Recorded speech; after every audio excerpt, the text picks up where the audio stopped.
Welcome, ladies and gentlemen. So what I'd like to do is show you how to graph this absolute value inequality.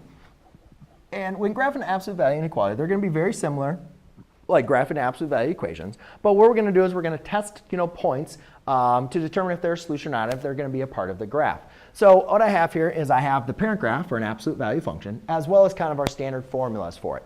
Now, we don't have a b in this case, so we're going to be looking at a formula like this. And when graphing, I think the main important thing with absolute value is identifying the vertex. So first thing we're going to do is we notice that I have x minus 1.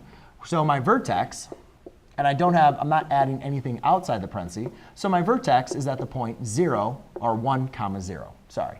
Remember, it's always opposite of h, right? That's x minus h, and there's h.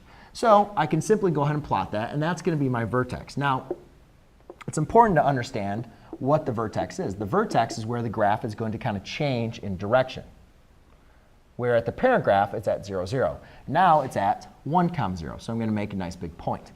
Now, since I am not multiplying my x by any value b, that means my lines are going to have the same slope as the parent graph. So what I notice about the parent graph is I go over 1, up 1, over 2, up 2. So I can follow that same pattern with my new absolute value equation, because all I'm really simply doing is just shifting this graph over 1.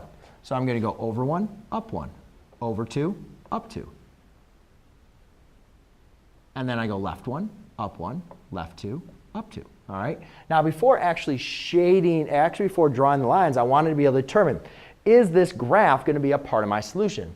And since my inequality is greater than and not greater than or equal to, I'm going to have to use a dashed line to represent my graph, because any point that lies on this dashed line is not going to be a part of the solution. And if you're not sure about that, plug in any point that's on this line and the inequality will be false.